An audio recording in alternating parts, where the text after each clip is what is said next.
All right, Chapter 5 is on motor, sensory, and perceptual development. On the learning goals, we're going to describe how motor skills develop. We're going to outline the course of sensory and perceptual development and discuss perceptual motor coupling. On motor development, one of the theories they have is called the dynamic systems theory. Basically, how infants develop motor skills is what they're looking at.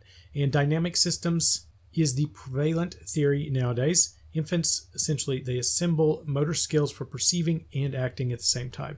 Perceiving and action are intertwined to develop motor skills. So they perceive something in their environment that leads them to actually go and do something. Motivation, essentially, leads to new motor behaviors, which are tuned with repetition. So basically, they'll see something in the environment and they want to get to that, and so they will do something to physically get to it, crawl, walk. And then the more they do that, the better they get at that skill, walking or crawling, whatever it is. New motor behaviors are therefore the result of also with nervous system development, the body's physical properties, and the goal the child is motivated to reach. On the nervous system, it develops enough to control the leg muscles, and then their legs grow to support their weight, and then they need to have the motivation to move, and then they see something in their environment. So there's several different things going on there. Again, the nervous system develops enough to control the leg muscles. Their muscles get strong enough to support all of their weight. Then they have to want to go out and move in the environment, and then they see something that they want to go and be involved with. So again, lots of things going on. It's nature, it's the biological, it's coupled with the environment, it's coupled with the motivation to go out in the environment and do something to be an active participant in this world. On a side note, it does take a lot of strength to start to walk and to be able to put all of your weight and stand up when you're little. You're very kind of top heavy, and so your legs have to work really hard to support you. And then the idea of walking, if you actually think about it, it's a very complicated process. The idea that you're actually, you're standing on one foot for an extended period of time. So if you've got a kid and they haven't even learned how to stand yet, the idea that they're going to be able to go on one foot, that takes time and ability, repetition. On motor development, we're going to talk a little bit about reflexes. And so reflexes are built-in reaction to stimuli. Babies have these just like us. And so, for example, they will hold their breath to keep water out. If you dunk them in the water, they're going to hold their breath to try to keep it out. These reflexes, they allow infants to respond adaptively to the environment before they have the opportunity to learn. So they have the reflexes to help them out with whatever the stimuli is at hand. Then they will learn from that reflex and that stimuli from the environment, and then they'll learn to do it on their own.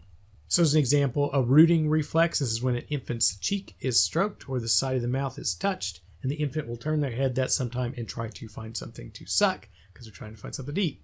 A sucking reflex, similar. It's when an infant places something in their mouth. And this reflex enables the infant to get nourishment before it associates a nipple with the food. They already have that built-in reflex to want to do that. The Moro reflex is a startle response to something that's sudden or an intense noise, quick movement. What newborns will do is they'll kind of arch their back and their head, and they'll kind of fling their arms and legs and then rapidly close them. Some reflexes will persist throughout the lifespan, like coughing and sneezing, blinking, shivering, yawning. And then some reflexes are incorporated into complex voluntary actions, like the grasping reflex. So infants, they will tightly grasp something. If you give them an object, they'll grab hold of it. They'll tightly place it in their palm and try to grab onto it like that, and that's called the grasping reflex. And you can see in Figure 1 the infant reflexes, and it goes through some of these that we've gone through, and there's a couple others if you would like to read through those. On motor development, so we have gross motor skills, and these are the ones that involve large muscles activities. So these are things like walking, moving one's arms and walking. That is going to be a gross motor skill. The foundation for gross motor skills do require what they call postural control. So you have to be able to have like core strength almost. You have to be able to control your entire body from head to toe. In posture, it is a dynamic process, and it's linked with several different things. So you have sensory information from the skin, the joints, and the muscles. It tells you where you are in space. You have the vestibular organs. These are in the inner ear, and they help to regulate balance and equilibrium. And then you have, obviously, your vision and hearing. Moving on to locomotion, takes that postural control.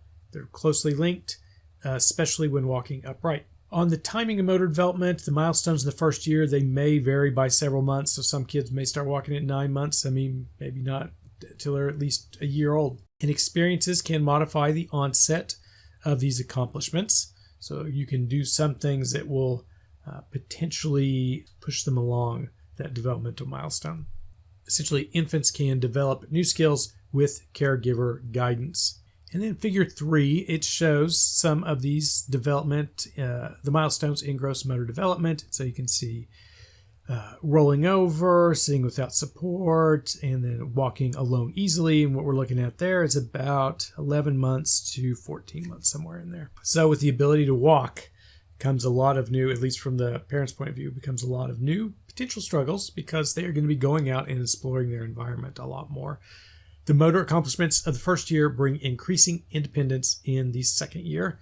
They're able to explore their environment more intensively and initiate interaction with others. You don't want to place a lot of restrictions on the kids other than things for safety purposes. So you don't want them, walking along a window ledge or something like that. But you do want them to go out and explore the environment as much as they can and to have those new novel experiences and to learn from those. Somewhere between 13 and 18 months, a toddler can pull a toy by a string and they can climb steps. Somewhere between 18 and 24 months, they can walk quickly or almost kind of run. It's like a stiff run that they do. They can balance on their feet, maybe walk backwards, maybe starting to kick a ball, throw a ball, and maybe even jump in place. With the younger children, they're going to enjoy the more simple movements like that, and they will enjoy them just for the sheer delight of the activities. I know sometimes Leif, he'll still, if we get to like a curb and he wants to, it's hard to jump off a curb when you're a toddler, and so they'll just kind of like hop, and it's one foot after the other.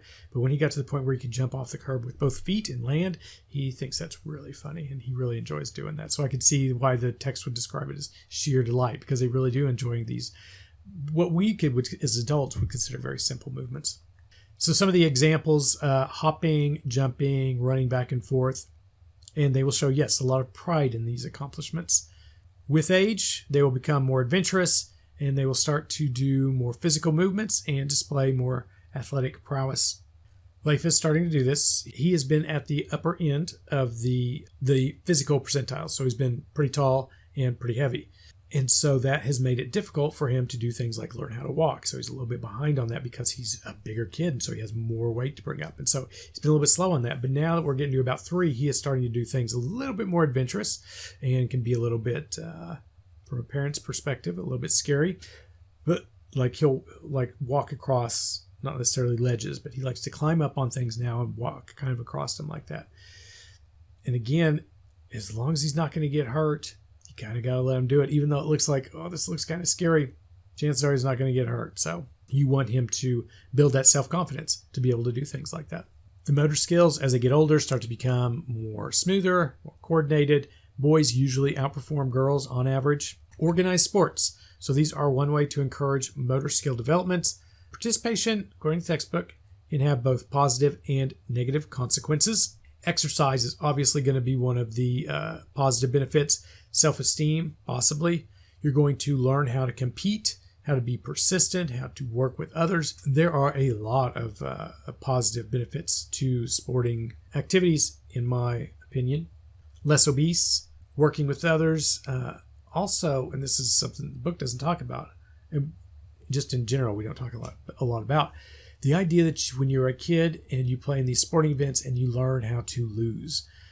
There's some people that don't ever learn how to lose as a kid, and it becomes problematic when they're an adult. So you need to learn how to lose, and you need to learn how to adapt and to adjust and become better. And not, where I'm kind of going with that a little bit is the idea of participation trophies. They're maybe not the best way to go about building self-esteem. At some point we'll get into the self-esteem movement and how it kind of backfired. What you want to build is self-efficacy. You want to get kids that are able to do things well, not to necessarily feel like they're doing things well. You want them to actually be able to do things well. And if, like, let's say soccer, they're playing soccer and they can't learn how to play soccer, what you would like to do is find something that they can do well so they can build self-efficacy somewhere. You don't want to give them a false sense of self-worth in some activity that they're maybe not that good at. It's disingenuous and there's problems with it. So something to think about. Maybe we'll talk about it in discussion later on. The book does talk about some negatives, such as the pressure to achieve and the pressure to win. And yeah, that could be a possibility, especially with some kids, especially with some parents. There is an entire section in the book that goes over how to help your kid play sports if you are interested in that. All right, that is the gross motor skills. In the next set of slides, we'll get into fine motor skills.